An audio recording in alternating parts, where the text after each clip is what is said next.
À la une ce soir, Kevin Dour attendu demain devant la cour d'assises de Fort-de-France. Surnommé le Pablo Escobar français, l'homme est poursuivi pour trafic international de drogue. Le problème des sargasses, un paysage méconnaissable, une odeur insupportable à Cap-Chevalier à Sainte-Anne. Plusieurs manifestations ont dû être annulées ce dimanche. La fête des mères, nous recevrons une maman, elle s'appelle Vanessa Pastel. Elle a 3 enfants et nous racontera les petites joies et les galères d'une maman martiniquaise. Et puis du sport, on parlera du championnat de Martinique en football. Les champions sont connus. Le club franciscain sacré des hier chez les hommes et puis le RC Saint-Joseph chez les filles. Retour sur ces matchs dans votre page sport à la fin de votre tranche info. Voilà pour les titres. Bonsoir à tous. On commence donc avec l'actualité judiciaire. Un procès hors norme pour un prévenu hors norme ce lundi. Kevin Dour sera jugé par une cour d'assises spéciale pour trafic international de drogue entre le Venezuela et la France hexagonale, considéré comme le Pablo Escobar français. L'homme qui sera accompagné de plusieurs complices présumés à la barre clame son innocence. Les précisions de Marie Tricot. Demain, c'est un dispositif de sécurité renforcé qui sera mis en place pour l'ouverture du procès de Kevin Dour. Le Martiniquais de 33 ans, en détention depuis octobre 2013, sera jugé pour trafic international de cocaïne. Dans cette affaire, 500 kilos de poudre blanche ont été saisis. De l'argent liquide, des véhicules de luxe, des placements financiers ont également été mis à jour par les enquêteurs. L'homme est soupçonné d'avoir été à la tête d'un réseau capable de livrer plusieurs tonnes de cocaïne via les ports de Fort-de-France et du Havre. Déjà condamné par le tribunal correctionnel à 10 ans pour association de malfaiteurs, il risque cette fois-ci la perpétuité. Et puis en bref, une femme de 21 ans blessée par balle hier soir à Rivière-Salée, elle a été admise à l'hôpital dans un état jugé peu préoccupant. On ne connaît pas les circonstances des faits. Et puis deux gardiens de la paix blessés lors d'une intervention à Fort-de-France, mordus par un individu déjà connu de la justice pour des faits de trafic de stupéfiants. Direction le sud maintenant, Cap-Chevalier envahi par les sargasses. Je vous le disais en titre, conséquence, les activités tournent au ralenti. Plusieurs événements ont dû être annulés ce dimanche. Voyez le reportage signé Loïc Régis. Ben voilà, Cap-Chevalier, les sargasses sont arrivés. On avait quelques brindilles de sargasses qui débarquaient de temps en temps. Et puis là, comme vous pouvez le constater, il y a la masse de sargasses. L'immense nappe de sargasses, tant redoutée, est arrivée aujourd'hui. À Cap-Chevalier, ce sont des dizaines de professionnels de la mer qui se retrouvent au chômage technique. Christian est excursionniste. Il a dû annuler sa journée. Aujourd'hui, j'avais un groupe d'une 40aine de personnes que j'ai annulé. C'est arrêt total du jamais vu. Comme on peut le constater, là, pour le moment, si une deuxième nappe de sargasses arrive, ça veut dire que la baie elle est totalement fermée. Personne ne pourra plus rien faire. Les embarcations sont prisonnières des algues. L'activité est au ralenti. Même si certains tentent de quitter la baie, la majorité des marins-pêcheurs sont dans l'incapacité d'exercer. Il y a au moins deux semaines matin, sans traverser. Il y a trop de sargasses, je ne peux pas sortir. Et puis tout le moteur est abîmé. Chaque matin, je descends faire en route, grisser, nettoyer, et quand même comme ça, des fois, un problème plus parti. Tous les jours, il y a tiré plus de 15 camions de sargasses tous les jours, mais là, il y a 15 aujourd'hui. Le soir là, ils ont 20 qu'ils avaient rentré. Alors c'est tous les jours qu'ils ont tiré et ça a toujours été de la même manière. Moi, je pense que l'État peut faire trouver une solution puis ça peut empêcher ça d'entrer en les côtes là ici. Côté terre, ce sont les restaurateurs qui souffrent de la présence des sargasses. Ici, sur les 100 couverts initialement réservés, seulement 40 ont été confirmés. J'ai au moins une 50aine d'annulations ce matin, des tables de 18, des tables de 22. J'ai 35 personnes aussi. Ils ont annulé parce qu'ils ont vu qu'il y a des sargasses à Sainte-Anne, à Cap-Chevalier. Ils m'ont expliqué qu'ils ont des problèmes de santé, donc ils ne veulent pas venir pour ça. À Lens-Michel, un restaurant n'ouvrira carrément pas ses portes. Depuis quelques semaines, la fréquentation est en chute libre et selon la propriétaire, le responsable est tout désigné. Tous mes appareils, télé, congélateur, micro-ondes tombent en panne. Et aujourd'hui, là, j'ai été voir la plage. Là, je suis tombée sous les fesses. Là, je ne sais pas à quel moment qu'on aura les améliorations. Là, en ce moment, on ne travaille pas. Face aux multiples cris d'alerte lancés par la population martiniquaise, le ministre de la Transition écologique Nicolas Hulot se rendra sur place les 10 et 11 juin. Ouvrons une page consacrée à la fête des mères dans ce journal. D'abord, une maman dans la galère en raison d'un conflit avec son propriétaire. Privée d'eau courante depuis plusieurs jours pour elle, la fête des mères a eu un petit goût amer. Vous voyez le reportage de Johan Boulard. L'heure n'est pas à la fête pour Gwenaëlle, mère de 6 enfants. Transporter de l'eau en jerrycan est devenu son quotidien. Pouvoir vivre, pouvoir tirer la chasse de chez moi quand même, parce qu'on a besoin d'hygiène. J'ai pas de fête des mères en fait. Je peux pas faire à manger, je peux rien faire comme je t'ai dit. Je voudrais faire à manger un bon repas avec mes enfants, je peux pas. Tout à l'heure je vais devoir partir. D'ailleurs, 4 d'entre eux ont dû quitter la maison, faute d'eau. Pour le propriétaire, il était légitime d'en arriver là. Elle ne me paye pas mes loyers. Voilà, elle réclame des quittances de loyer, mais pour pouvoir avoir des quittances de loyer, il faut qu'elle s'acquitte des loyers. Depuis 2 mois, la jeune femme aurait arrêté de payer sa part du loyer pour tenter d'obtenir ces fameuses quittances. 365 € sur les 1000 à verser, l'autre étant financé par la CAF. Non, madame, ça c'est pas mon problème. Face à ce dialogue de sourds, la municipalité a tenté déjà plusieurs fois de reloger l'habitante. Il y a un quota pour chaque réservataire. La mairie n'a pas un fort quota. Donc effectivement, à chaque fois qu'il y a eu l'occasion de la positionner, nous, on a essayé de faire le nécessaire. Mais malheureusement, son dossier, il a été rejeté. Le propriétaire a d'ores et déjà entamé des démarches juridiques. Par ailleurs, il annonce qu'il coupera l'électricité dès la semaine prochaine. Une affaire à suivre, la fête des mères, celle des mamans gâtées par leurs enfants et aussi les papas avec un bouquet ou une invitation au restaurant. Voyez les images et les témoignages rassemblés par Johan Boulard. Rien de plus fort que ce sentiment, rien de plus fort que les liens du sang. Et dans mon cœur à jamais présent, l'amour d'un fils pour sa maman qui n'oublie pas. Contre nous le temps ne passe pas. Nous sommes venus acheter des fleurs pour la fête des mères. J'ai choisi des fleurs rouges et jaunes. Beaucoup de personnes disent que c'est commercial, mais finalement c'est quand même l'occasion de mettre les mamans à l'honneur.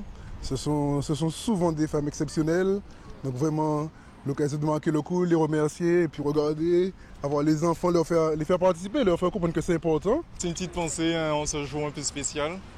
Donc voilà, c'est surtout ça en fait. Donc histoire de leur faire plaisir et leur rappeler qu'on les aime beaucoup et qu'elles sont toujours là pour nous, pour faire ce qu'il faut. Pardon pour ce que je t'ai fait, surtout pour ce que j'ai pas fait. Écoute le fils imparfait, amoureux de celle qui l'a fait. J'avais les mots qui blessaient, t'en as souvent eu assez. Des mots que jamais je ne pensais et que je ne vais jamais penser. Pas un jour. Parce que tout ça, j'ai téléphoné, moi, bonne fête maman, parce que pas ici, il y a Cayenne. Eh bien, moi, venu faire ici, comme j'ai de la fête de mère. Mon cousin, moi venu manger et puis. Puis si tout mon pas ni maman, ni 8 ans mon père dit maman moi. Et puis ça fait ma grande joie d'y être puis aujourd'hui. Comme maman cuisine tous les jours, donc c'est pour qu'elle ne cuisine pas aujourd'hui, qu'elle puisse profiter avec nous sans se fatiguer avec les tâches ménagères, etc. Donc on est venu déjeuner ici tous ensemble. Merci ma chérie. Les petits-enfants, un séjour charmant, un pour leur maman, un beau compliment. Le mien n'est pas grand. 3 mois seulement, j'étais maman très très tendrement. Bonne fête à toutes les mamans.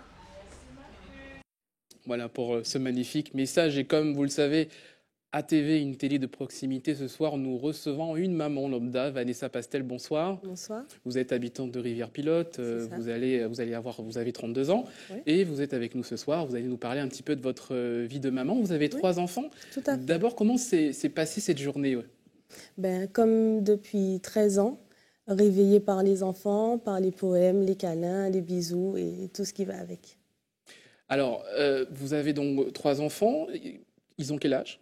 Alors, ma première, c'est une fille, elle a 13 ans, enfin elle aura 13 ans en fin d'année. Mon deuxième, c'est un garçon, il a 11 ans. Et ma dernière petite a 3 ans. Alors, est-ce que vous pouvez nous parler un petit peu de la vie d'une maman martiniquaise? D'abord, quelles sont les petites joies que vous avez tous les jours? Les petites joies, c'est... j'ai la chance, en tout cas, d'avoir des enfants qui sont sans me vanter, exemplaire. Donc, c'est assez facile du coup. Après, les petites joies, c'est un peu de tout et n'importe quoi. Le fait de pouvoir profiter de la plage, la famille qui est très proche, parce que je suis de Rivière-Pilote, mais toute ma famille aussi y est. C'est des petits plaisirs au quotidien. Au niveau de l'éducation, quel est votre système? Vous êtes plutôt strict, parce que vous dites que vos enfants sont exemplaires. Comment vous avez pu arriver à ce niveau-là? Alors moi, je suis, on va dire, la maman cool. Je pense que le fait d'être une jeune maman, ça joue. Mais quand je dis cool, je ne suis pas maman copine. Voilà, donc j'attache un point d'honneur au respect. Et puis, voilà, je ne veux pas que mes enfants fassent la confusion entre le copinage et le fait que je sois une jeune maman, donc maman cool. Pourquoi ça fonctionne? Je pense que c'est parce que j'accorde beaucoup d'importance à la communication, en fait, entre les enfants et moi. Et j'espère que ça va perdurer. Alors, on parle beaucoup de la relation entre le travail et la vie de maman. Certains disent d'ailleurs que maman, c'est un véritable métier. Vous, comment vous voyez les choses? Je suis entièrement d'accord. C'est avant de partir au travail, on travaille déjà à la maison parce qu'il faut s'occuper des enfants, il faut les emmener à l'école, il faut s'assurer que tout soit en ordre, il faut déjà anticiper sur ce qu'ils vont manger en rentrant le soir et tout ça. Et donc, on a ensuite la journée de travail. Quand on rentre, contrairement aux autres qui ne sont pas forcément parents, on a un deuxième travail qui continue, en fait, qui arrive. Il faut préparer le coucher, le dîner, la douche et tout ça, les devoirs. Donc oui, je suis d'accord, c'est un boulot, en fait, d'être maman, mais c'est un boulot plaisant. Alors, qu'est-ce que vous espérez? Quel est votre vœu le plus fort pour vos enfants? Qu'ils réussissent, qu'ils soient heureux toute leur vie, qu'ils fassent ce qu'ils rêvent de faire, qu'il n'y ait pas de frustration. Je pense que le meilleur souhait pour eux, ce serait qu'ils réalisent leurs rêves, en fait. Alors, la fête des mères, c'est vrai, tous les ans, on parle des mamans, les cadeaux, une fête plus ou moins commerciale. Est-ce que vous avez le sentiment ici qu'en Martinique, que les mamans, dans leur fonction de mère, sont respectées de façon globale? Vous, quel est votre sentiment?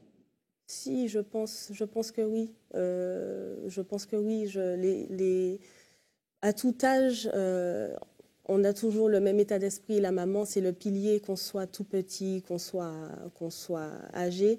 On a toujours ce respect-là envers sa maman. Je pense que de manière générale, les Martiniquais, on est très reconnaissants. Tout comme j'ai profité de la fête des mères avec mes enfants à moi ce matin, c'était normal pour moi de profiter aussi avec la mienne, qui aussi a eu une pensée pour la sienne qui n'est plus des nôtres. Oui, je pense que les mamans sont très respectées ici. Voilà, donc c'est de génération. Alors, vous qui avez eu une maman, qui êtes maman aujourd'hui, pour terminer, qu'est-ce que cette fête des mères représente pour vous? Pour moi, c'est une façon de souligner en fait la force qu'on détient en tant que maman. C'est une façon de nous mettre à l'honneur, voilà, de souligner le fait que être maman, c'est beau, mais c'est pas facile tous les jours. C'est beaucoup d'angoisse, c'est beaucoup de beaux moments, mais c'est beaucoup de difficultés aussi. Donc voilà, je pense que c'est une façon de souligner ça, cette force-là. Et puis c'est aussi une façon de donner un peu de force et de courage aux mamans pour qui c'est particulièrement difficile, de par leur profession, les problèmes de santé, les problèmes liés à l'éducation. Donc voilà, je pense que c'est une grosse pensée pour nous, une façon de nous mettre à l'honneur et moi j'adore. Merci beaucoup Vanessa Pastel d'avoir accepté notre invitation. Je rappelle que vous êtes une maman et que vous nous avez parlé un petit peu de cette fête des mères et de votre point de vue sur la situation des mamans de Martinique. Merci d'avoir accepté notre invitation et on poursuit ce journal avec l'actualité sportive.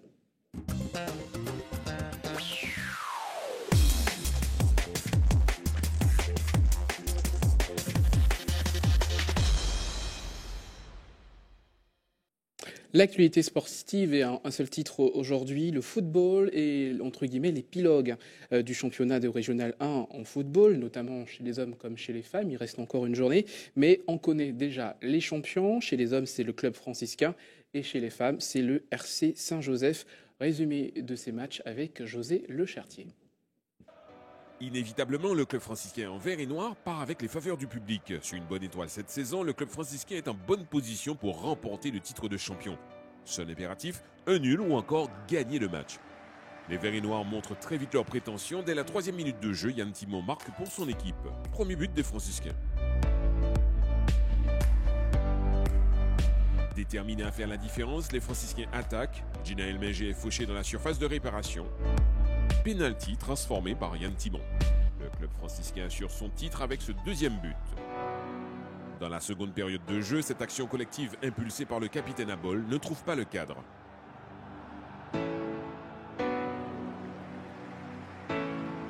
Quelques minutes plus tard, Stéphane Abol décale vers Timon qui enfonce le clou. Le club franciscain marque son 3e but. Et on a voulu assurer rapidement et après on est tombé dans un temps mort qui nous a fait coûter cher, nous coûter cher. Donc on gagne 3-1 et c'est l'essentiel. On avait besoin de 2 points, mais on s'est dit on veut la victoire et chose faite, on est champion. On a fait un match plaisant avec ce qu'on avait comme effectif, parce qu'on était très amoindri. En deuxième mi-temps, je pense qu'on a mieux joué que la première, parce qu'en première, on était un petit peu timoré, comme on dit. Et, on s'est laissé marcher un peu sur les pieds. Mais en deuxième mi-temps, on a eu des occasions. Malheureusement, on n'a pas pu conclure. Du côté des supporters, c'est la satisfaction. On méritait ça cette année. Cette année, c'est pour nous. La victoire, c'est pour nous. Yo levé niveau A, yo mettez en route et m'a senti que bon, même si après nous t'es supporter à crier, yo dit que François pas jouer boule là, machin, mais nous jouer boule, yo fait nous plaisir. Je suis très satisfait. Le club franciscain a gagné dernièrement Coupe Martinique, plus les équipes de dehors. Et plus ce soir, et on attend que samedi prochain avec Calyptus. C'est la lumière qu'on a besoin, parce que pour avoir une équipe comme ça, on veut de la lumière, parce qu'à chaque fois on va aller jouer dehors. On a besoin de la lumière pour supporter notre équipe. Vive le François, nous croyons. La 26e et dernière journée du championnat de Régional 1 Trophée Gérard Janvion aura lieu le week-end prochain. À l'issue, le club franciscain sera officiellement champion de la Martinique. Outre cette victoire franciscaine, notons celle de l'Aiglon aux dépens de la JS Eucalyptus 5-1, de l'émulation 3-0 face au Good Luck, du Golden Lion opposé à la Samaritaine 2-0, du New Star 1-0 face au RC Saint-Joseph, du club colonial aux dépens du CS Casse-Pilote 5-1 et partage des points entre le RC Rivière-Pilote et le Golden Star. En football féminin, la finale des playoffs s'est disputée aux Anses d'Arlé hier soir. Le club franciscain en vert a joué face au RC Saint-Joseph. Les Joséphines ont dominé dès l'entame de la rencontre. Très peu de temps après le coup d'envoi, Prisca Carré marque pour ses couleurs. Après la pause, le club franciscain égalise par Karen Lazimon. Peu avant la fin du match, sursaut d'orgueil des champions en titre. Un but de Naomi Bélance-Lapointe leur assure la victoire. On dit toujours que les meilleurs ont gagné. Donc la réussite a été avec nous. Le travail qu'on fait depuis de longues années, il est en train de payer toujours. Et on réalise le triplé, Coupe de la Ligue, Coupe de Martinique, Championnat. Ça nous tenait à cœur. Voilà, donc félicitations aux filles. C'était la première saison de cette équipe-là. On fait quand même une demi-finale de Coupe de Martinique et une finale de championnat. C'est quand même du bon travail que le staff a fait cette année. Je suis fier d'elles. Elles ont quand même bien rempli leurs tâches. Cette finale de play-off n'a livré aucune surprise. Maintenant, place aux vacances pour la section féminine. Et pour conclure, les images de notre maman sportive Gaëtane Pastel, dont nous vous parlions notamment hier. Elle est bien arrivée aux îles Canaries, vous le voyez, où elle a participé au triathlon de l'extrême qui a donc commencé ce samedi. Voilà.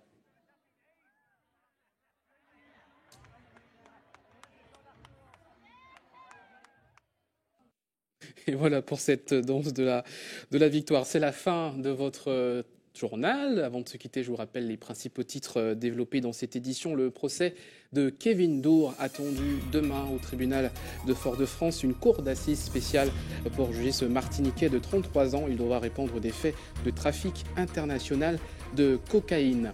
Cap Chevalier à Sainte-Anne, encerné par les Sargasses, perturbés également par la vie économique et celle des habitants. Les pêcheurs sont notamment très touchés par les algues de Sargasses. La fête des mères avec de nombreux cadeaux cette année encore pour les mamans, des fleurs, des invitations au restaurant. Nous avons reçu une maman sur ce plateau. Elle nous a parlé de sa vie et sa condition de maman en Martinique. Et puis en sport, on vient de le voir, les filles du RC Saint-Joseph se sont donc championnes de Martinique. Les garçons également, c'est donc le club franciscain qui est champion de Martinique. Encore une journée pour la clôture du championnat de Régional 1 à suivre exceptionnellement ce soir. Anthier-PA, spécial fête des mères, toujours avec Régine Germani. Juste après l'information nationale et internationale avec nos confrères de BFM TV. Ce soir 20h, Romance sous les tropiques. Demain, retrouvez Sabrina Doré pour votre journal. Excellente soirée à vous. Merci de votre fidélité.